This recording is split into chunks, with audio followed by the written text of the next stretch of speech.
So this conditioning makes the brain pervert, but it doesn't make it a stone. Only what makes it a stone is that if he is born with some sort of a mental derangement, that he cannot think.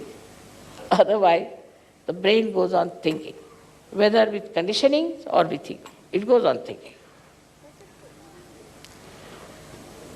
Such a brain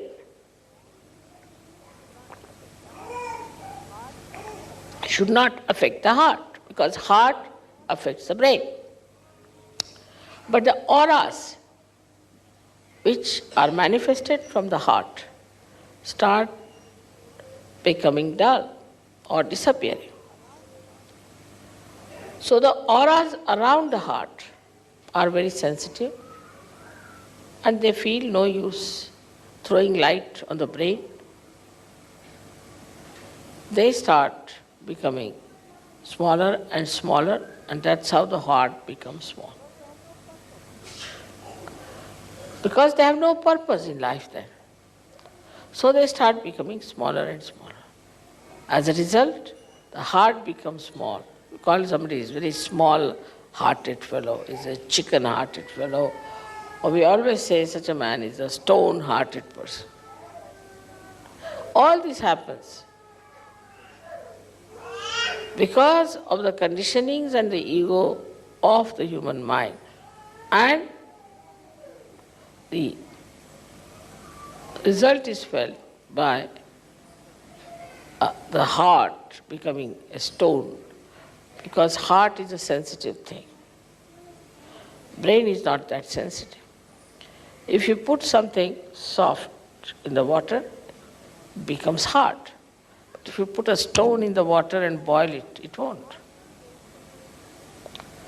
So heart, being very sensitive and delicate, becomes like a stone, as if boiled in the heat of the brain waves. And it becomes a very hard stone. It does not know how to say even one word which is nice. It goes on hitting people all the time, saying things which one should not have said. All the time thinking, what should we say to hurt another person? How should I try to really mislead another person? Because it's a sly attitude.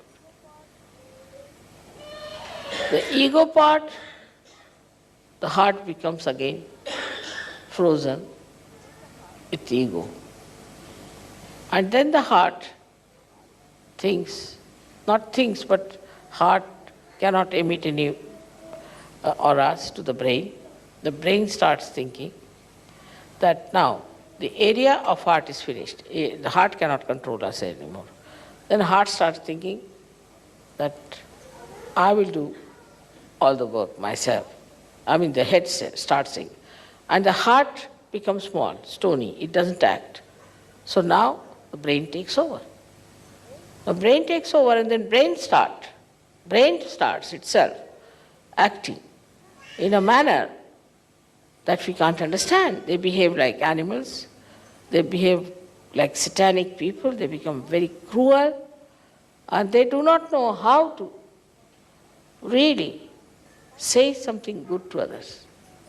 There's a kind of a very false pride in them, and such people go on hurting others, insulting others, till they meet another one like them, and then both of them collapse.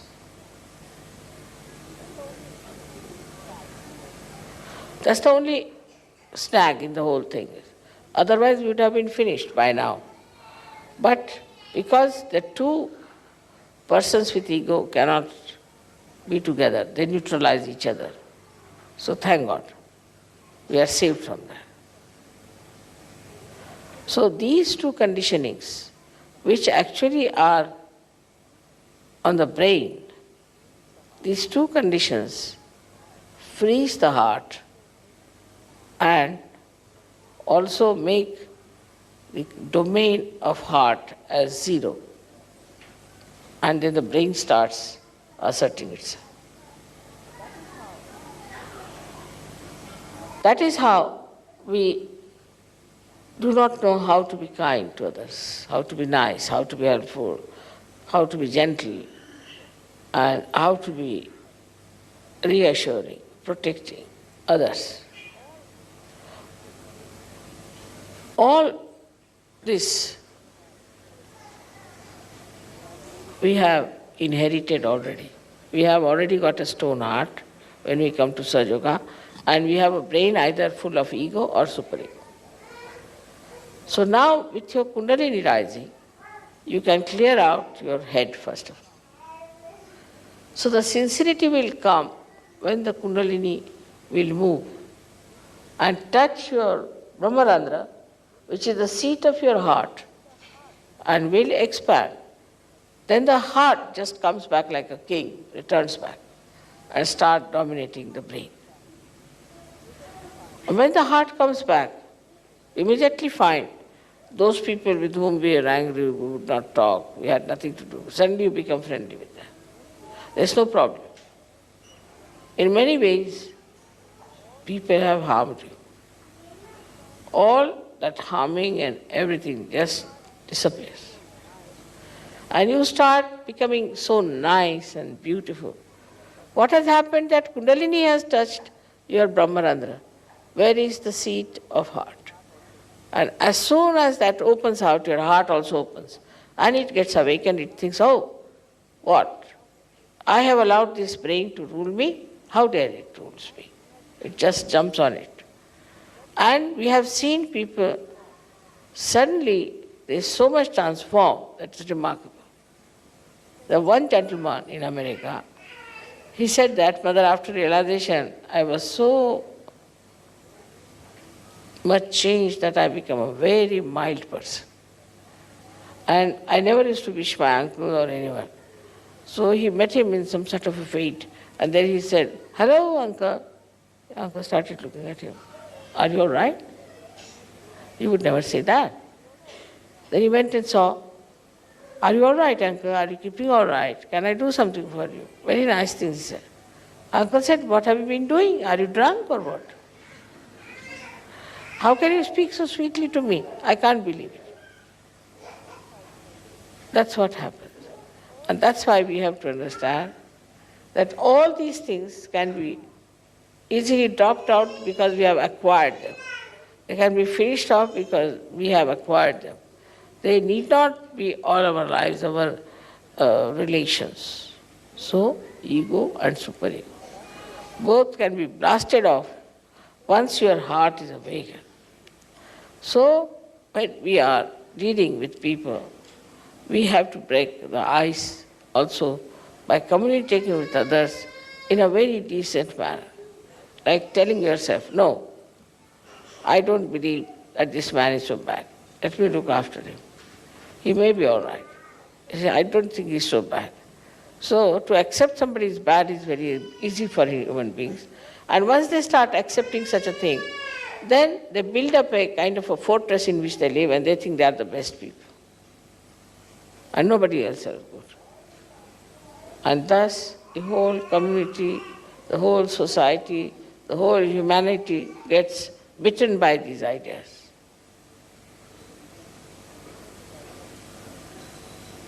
And Sahaja Yoga is the only way which is going to cure it. Sahaja Yoga is the only way which is going to finish this. And that part is to be played by you people to understand that sincerity can only come if you raise your Kundalini again and again and open your Brahmarandra. Then your heart will rise. It will become a very awakened personality. And it will take charge of your brain, which is all the time thinking like mad. And once that happens, then you will realize that now you have jumped into doubtless awareness. So the relationship between the two has to be fully understood. At first, the domination of the heart, or we can say the kinghood of heart, is challenged, is put down, brought to zero, and then this brain becomes the king and it starts ruling us. I think, I feel, means the brain, the ego. If you could give up, I think, I want, everything will be all right. You should say, I want is not the point. This body wants it. You separate yourself. Gradually you start separating yourself from all such situations by never saying, I want. This body, this hand, this head. You start separating. And once you are separated, all these barriers of ego and superego will disappear. But as it is, also it's very easy to get rid of these two. It's very easy to get rid of these two. Only by raising your Kundalini and breaking your Brahmarandra. This is the greatest achievement that you have got, that you can break your Brahmarandra, make your Kundalini get connected with all-pervading power. That's why I always say you must meditate and you must be in thoughtless awareness that it works out. Don't pay attention to outside things so much. Of course, you are in a way responsible for Sahaja Yoga because you are sincere about it. You cannot force yourself. So again and again I say, you weigh your sincerity. How sincere am I to Sahaja Yoga? And some people just take it frivolously. Say, Mother, I was silly, I was confused. You cannot say that. You cannot say, because you owe these things to Sahaja Yoga. Everything you owe to Sahaja Yoga now. It's a new life to you. So you cannot say I was confused or I was silly, I was stupid, I did this. You tell yourself you can't do it. Mother has really worked very hard with full sincerity. And we cannot be insincere about it. We don't want to be hypocrites. This is hypocrisy. Absolute hypocrisy. You say something and do something. If you have any sense of gratitude and self-respect, then you should never say that by mistake I did this, Mother, or I was confused, I was silly, I was stupid. You are a very mediocre person and you have no sense of gratitude towards Sahaja Yoga nor towards yourself. But the best part of it, that I don't need Sahaja Yoga and that Sahaja Yoga does not need you. You need Sahaja Yoga.